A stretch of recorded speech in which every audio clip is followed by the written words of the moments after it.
غربلة في النادي الأهلي بمعنى كلمة غربلة. 16 لاعب خارج النادي الأهلي الموسم القادم. 16 لاعب.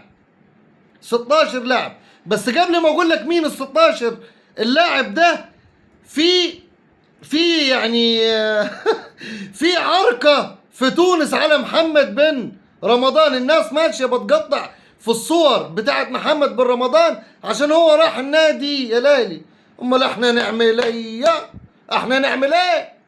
احنا نعمل ايه؟ دوجو ده بص وشي مهري بواني وقلامه من النادي الاهلي. طيب، بسم الله والصلاة والسلام على رسول الله. السلام عليكم ورحمة الله وبركاته. لايك وشير وصلي على حبيبك وسيدك وشفيعك سيدنا محمد صلى الله عليه وسلم. بص يا سيدي، انا زي ما اتكلمت لك في الفيديو اللي فات، قلت لك عمرو السولية خارج النادي الاهلي. ده كان من ضمن ال 16 لاعب. عمرو السولية خلاص خلصنا اموره. كريم ندفد الاقرب هو رحيله بنهاية الموسم الجاري مع النادي الاهلي، وعقده ينتهي في صيف 2026 وفقا لتوصيات لجنة التخطيط. أكرم توفيق سيرحل عن النادي الأهلي بنهاية الموسم ورايح نادي الشمال القطري. عمر الساعي لجنة التخطيط أوصت بخروجه معارا، لكن في انتظار قرار المدير الفني الجديد.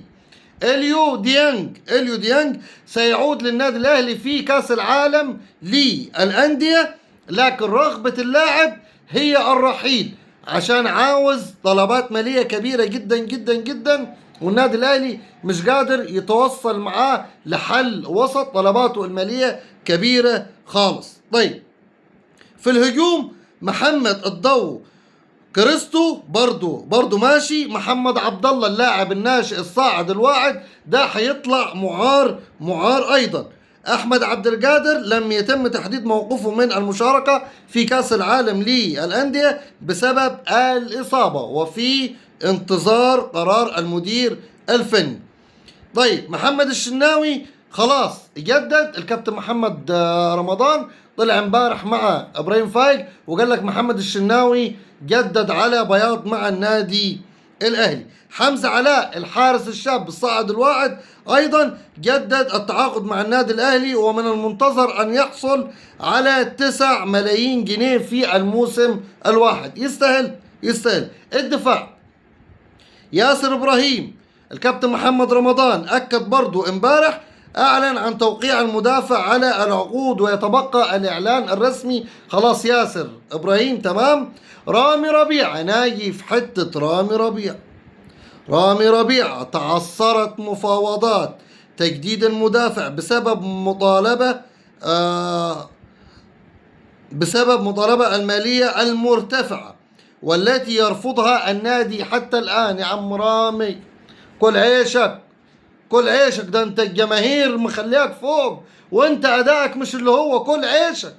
كل عيشك بتعلي على مين؟ هيقولوا لك بره، والمصحف هيقولوا لك اطلع بره، وهيشوفوا افضل منك، وانت مستواك اخر كام ماتش مش اللي هو ده. بخصوص رامي ربيعة. مصطفى العش ايضا مستمر حتى كاس العالم للأندية، وبعد كده هيطلع معار من النادي الاهلي. علي معلول الاقرب هو رحيله بنهاية تعاقده الموسم الجاري مع النادي الاهلي. يحيى عطية الله لا يفكر النادي الاهلي في تفعيل بند الشراء. خلاص قفل النادي الاهلي، قفل من يحيى عطية الله لكثرة الاصابات والمستوى المتذبذب اللي قدمه مع النادي الاهلي. مش هو اللاعب الاجنبي اللي يجي النادي الاهلي ويعمل لك الحبشتكنات، لا مش هو ده. ايضا واخيرا خالد عبد الفتاح لجنة التخطيط اوصت بخروجه معارا، لكن في انتظار قرار المدير الفني الجديد. دمتم سعداء واشوفكم في الفيديو القادم. السلام عليكم.